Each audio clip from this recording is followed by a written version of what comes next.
the DraftKings Daily Trot. I'm Jason Gilbo, JGilbo11. With me is Russell Clay at Russell J Clay. Taking a look at an 8-game slate here for Wednesday. Could turn into a 9 if that A's Twins game does get postponed. So if that does happen, we'll definitely link some info in the comment section. Yes, we will. Yes, we will. Royals Blue Jays here. First one, you got Ian Kennedy versus Marcus Stroman.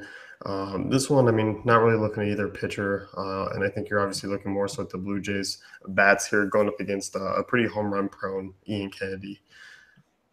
Yeah, I think we're not really looking at either of the pitchers in this matchup, although on a normal 8-game slate, we might be looking a little more at Kennedy.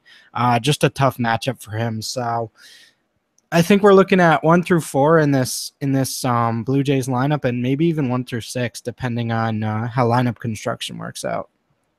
Yeah, definitely. I mean, you do have some cheaper bats down there. I mean, obviously Russell Martin, Kevin Pillar, Troy Tulowitzki, who are intriguing. I mean, even a Justin Smoke is pretty cheap. And you just look at Kennedy. I mean, 1.96 home runs per 9 to lefties this year. On the other side, 1.89 for righties. So obviously he's been worse off on the road this season. So I do think you can look at the Jays. As you mentioned, I mean, really 1 through 6. And if you want to dive down even more for value, kind of in the back end of that lineup. Yeah, definitely. Definitely what we're looking at there. Royal side of things, though, I mean, I'm kind of more so looking at the lefties against Stroman. That's where they've hit him the hardest this year. 348 WOBA, 1.01 home runs per 9. Hasn't really missed a ton of bats on the left side. So for me, I mean, Eric Hosmer, I don't mind.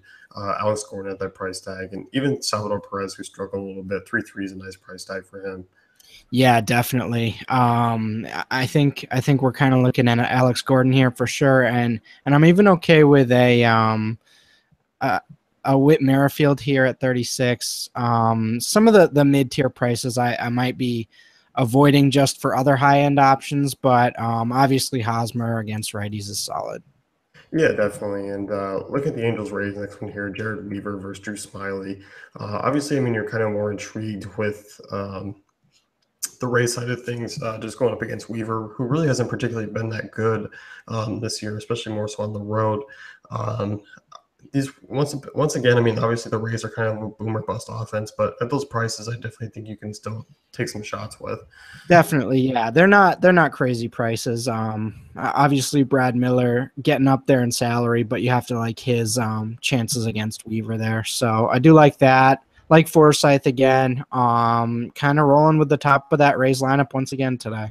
Yeah, definitely. Continuously, they're cheap, and you look at Weaver, 362 WOBA to lefties, 373 to righties this year. He's given up 20 home runs on the season. So obviously there's a lot of upside in this Rays team that is top 10 in ISO against righties. Definitely. As far as the Angel side of things go, I'm not really looking at any names. I think even on an 8-game slate where you are missing maybe 5 games, they just don't really jump on my radar. Yeah, unfortunately, and I mean, regardless of whether Trout's in or out tomorrow, today, whatever, you know what we're talking about. I think we're not really looking too hard at this Angels team, pretty much regardless of whether he's in or not. Yeah, definitely. Rangers and Red Sox next one here. Stephen Wright hasn't really particularly been that great. He hasn't been bad as far as, team kind of stacking against him. He's still giving up a couple runs, but it hasn't been anything major. This is the second time Texas will see him. But overall, I mean, I think the Red Sox are obviously the more intriguing side here against Perez.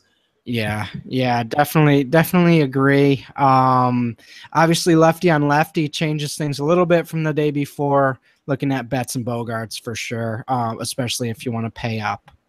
Yeah, definitely. And if you want to kind of punt down, I mean, obviously a Bright Sprints at 3.4 is kind of an intriguing cheap option.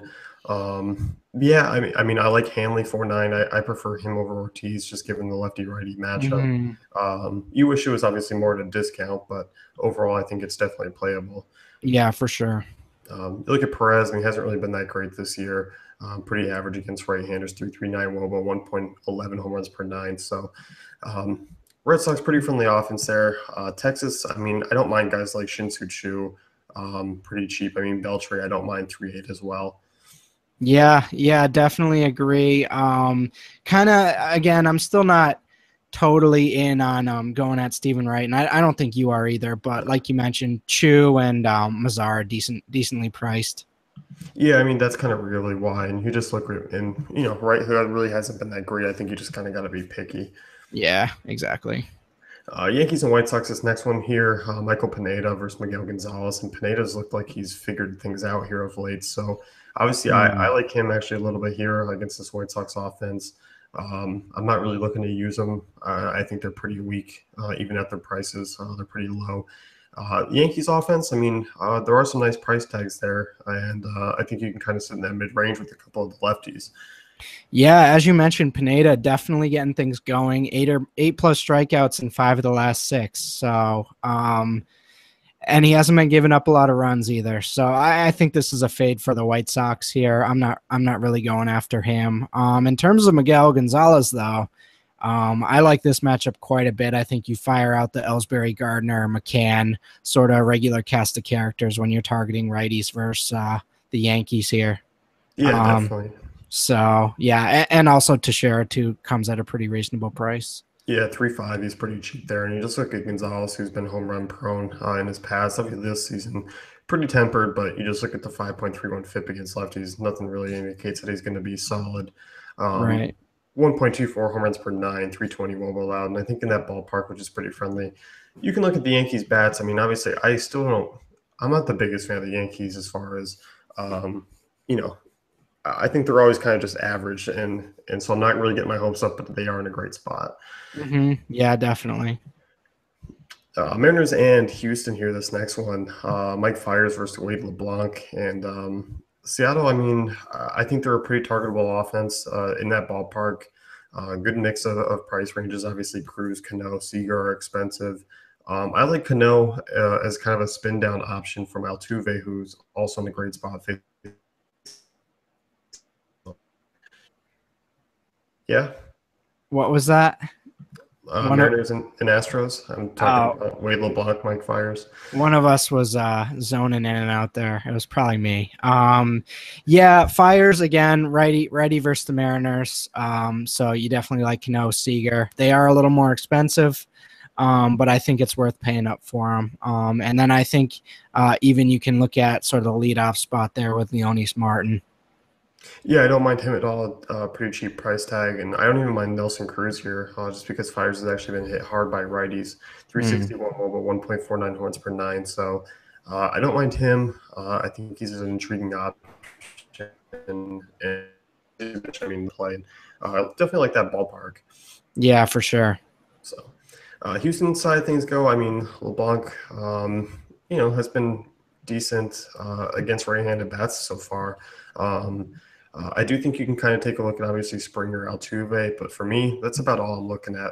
Maybe even a cheap Evan Gattis at 3K, but I don't get too crazy with the Houston Astros bats. As much as I did in the past, I think Springer and Altuve have been the most consistent. Correa Yeah. hasn't really hit lefties as well. Cheap price tag for him though, 4.2. Based on the sample size they've given us this year, it's kind of like, yes, they do boom every once in a while, but I don't think you can really count on it consistently like one of the top offenses and some of the really strong offenses out there. So they do have that potential upside that we always like, but they also have quite a bit of downside that shows its face more often than the upside. Yeah, definitely. Pirates and Cardinals here. Jeff Locke versus Jaime Garcia. And once again, we're in another situation where the Cardinals bats take on a lefty. We've been going through that for what seems like the last few weeks or so. It seems to be up more than average that we're seeing them face the southpaw. So kind of continuously run through the same thing where we're getting an overpriced Leonard Diaz, an up and down price Matt Holliday, Piscotty kind of sit in that mid range. I don't hate Mm-hmm. it just because Locke really isn't that good of a left hander. 352 wOBA allowed, 1.32 home runs per nine. And on a smaller slate, I'm kind of leaning more towards the Cardinals than I did on Tuesday just because it was a full slate. Right. Yeah, definitely with you on that one. I think it's a little easier to fit these higher priced guys in that I wasn't necessarily looking at the day before just because, I mean, they were expensive and not necessarily worth it, but I'm okay with them today, especially Aledmus Diaz and the Piscotties of the world. Yeah, definitely. And I think the Pirate side of things, I'm not really on them, even at the cheap price tags. I don't really think there's a ton of home run potential. Garcia, pretty solid ground ball pitcher. Strikeout rate's been up this year. So for me, I think GPP option. I don't really see myself taking any bats against him. Yeah. What do we think about our boy Jung Ho Kang? 37. I don't know. Not even him. Yeah, I mean, it's a nice price tag for those guys. I mean, uh, uh, uh, That's an okay. That's a no. That's a no. I can appreciate that. I might look at him in a deep tournament, but yeah, other than that, I think that's a fade as well. yeah.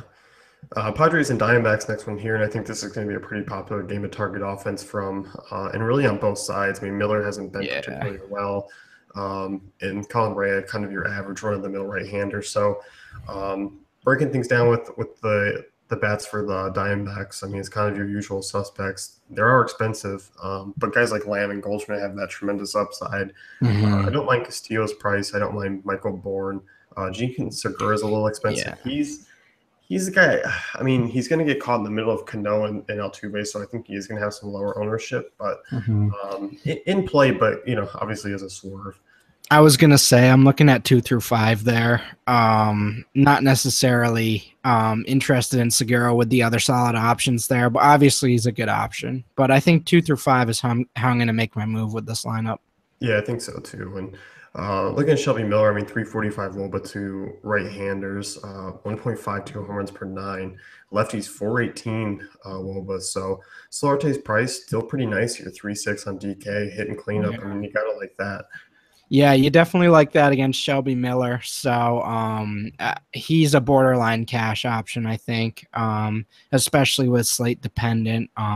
Depending on what they do with the end of this lineup, it looks like there's going to be a bunch of cheap options. So once that's officially out there, there's definitely some guys you can do one-offs with, depending on if it's Alex Dickerson or Ryan Shrimp.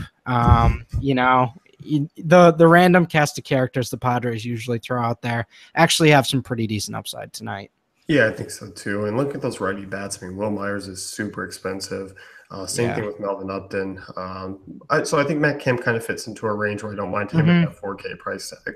Yeah, definitely like that call too. So I think Kemp Solarte are really the guys you want to really go at, and then maybe take some shots in tournaments if you're looking for some salary relief from the end of that lineup. Yeah, definitely. Giants and Rockies, this next one here, Johnny Cueto versus Jorge De La Rosa. And looking at De La Rosa, he's pitched relatively well since coming back from that DL stint. And obviously, I think Cueto is going to be looked at as one of the top arms on the night. And you're kind of staying away from the Rockies in this situation, even with their cheap price tags. Yeah, Vegas is not a fan of them in this series, and I mean for good reason. They're playing a bunch of really good pitching. So, yeah, another night off for the Rockies. I think you fire Cueto in there, and just keep rolling with that. So, as far as Jorge De La Rosa, this might be a decent night to actually pay up for Buster Posey, which I haven't been a fan of. Over the last, I don't know, you guys know if you listen, probably for a while now. But on an 8 gamer, I think this is actually some decent upside from him. Yeah, I think so too. I like Posey at 4.2. It's not a bad price tag. I don't mind Angel Pagan at 3.9 either. Mhm. And I know the Giants are banged up, but I kind of actually like the Padres value bats than more so than actually kind of punting it down with Giants guys. Agreed.